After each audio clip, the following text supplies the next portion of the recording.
First of all, I'd just like to thank Darren for the wonderful work that he's done for animals since 1980, and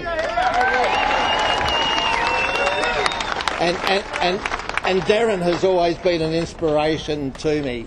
But the three issues that can be won, the three issues in Victoria that have the public behind them, are Oscar's Law, and Deborah Trant has done a fantastic job with that.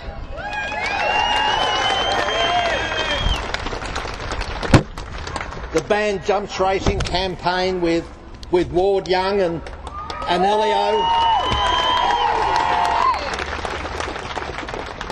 And the duck campaign, because when we first started, there were 100,000 duck shooters in Victoria. And 15 rescuers, we took 15 rescuers out in 1986 to challenge those 100,000 duck shooters, and most of them used semi-automatic weapons on those birds in those days. But we did something totally different. We took out rescuers and we took out mobile veterinary clinics, and for the first time in 1986, wounded birds that had been shot through the wing, through the head, through the body, were taken to our mobile veterinary clinics where they received the best veterinary treatment possible.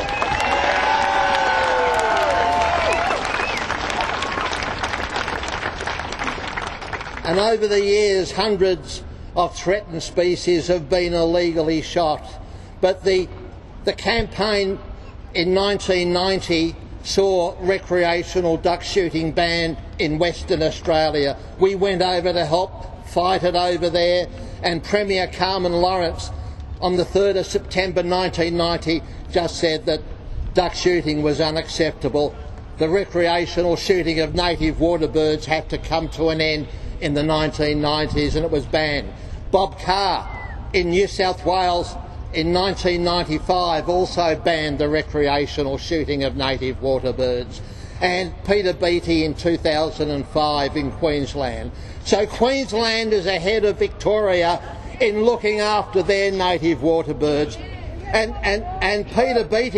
Peter Beattie said Queensland is now the smart state for looking after its native water birds.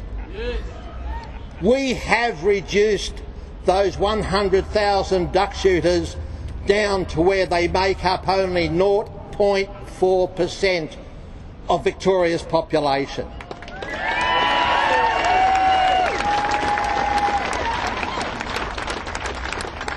And we've done it without the help of Labor or Liberal politicians. We've done it because of your support, the support of the general public. We know that 3 out of 4 Victorians want duck shooting banned, and we'll continue to fight until it comes to an end.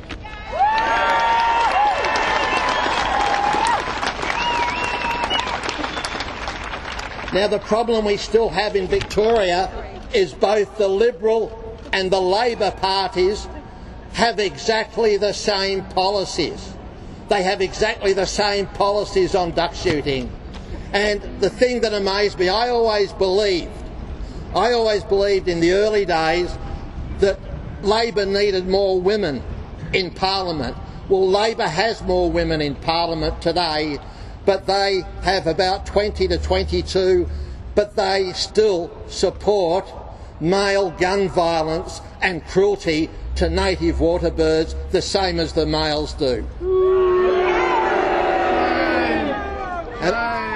And I think Jarla Pulford is speaking after me, and you might want to ask her why they just don't get rid of the recreational shooting of native water birds. You know, every year the campaign has been successful because of the wonderful commitment and courage from our rescue teams over the years, and we've still got them. They're still out on the wetlands. The Labor Party is still supporting the shooters. The Liberal Party is still supporting the shooters. And in 2010, when Brumby was running for office, we decided that we had no hope with the Labor Party. So we campaigned in 2010 to put Greens first and Labor last. And Brumby lost by 1 seat only. Now, we don't know what effect we had in there, but we contributed to that. And this time around, we'll be campaigning in the inner city seats of Melbourne, mainly in Melbourne and Brunswick. And if you're going to vote Greens or AJP first, what you've got to remember, it's also important who you put last on your ballot paper. Because in the lower house, if you put Greens and AJP first, the vote will flow down to Liberal or Labor. So what we're recommending is, until Labor changes its policies on animal issues and just doesn't blindly follow what the Liberals are doing, put Labor last on your ballot papers on the 29th of November. Yes! Run with Labor! Kick them out! And I just want to finish up by saying that Labor's been in opposition for 4 years.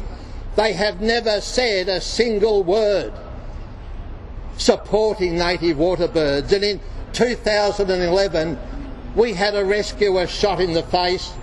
She was lucky that she wasn't killed, and she was lucky that she wasn't blinded. Labor remained silent. In 2013, we had the Box Flat massacre up near Boort. Over 2,000 birds were gunned down, and over 200 freckle ducks, which are a threatened species. Now, Labor had the opportunity to go in against Peter Walsh, the Agriculture Minister, because Box Flat wetland is owned by 2 of his mates. It's also in his electorate, and the 150 or so shooters there were his constituents. But Labor remained silent. They did not say a word. They did not challenge Peter Walsh. They did not challenge the shooters. They just remained silent. And also, when we pushed for an inquiry, there was a 9-month investigation into the Box Flat massacre. No shooters were charged, and the final report was never made public. It's locked up in Peter Walsh's office. And Labor didn't say a word during that whole investigation. And Labor agrees with everything the Liberals are doing. So what we're saying to you, and even in 2014, the Napthine government brought in new laws to punish rescuers. Rescuers face fines of up to $17,500 just for being on the water to rescue birds. And you know what? When it went through Parliament, Labor did not vote against it. They abstained from voting. And this year, 2,000 rescuers on the opening weekend and the following few days brought out over 100 illegally shot freckle ducks. And again, Labor didn't criticise the shooters, nor did they criticise the Liberal government. So what we're saying to you is, at this election, vote Greens or the AJP first, but make sure you put Labor last in both houses of Parliament. Punish the bastards!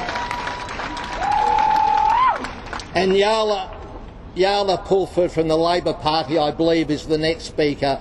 Why don't you ask her why women in the Labor Party continue to support male gun violence and cruelty to native water birds? We would expect more of the Labor Party.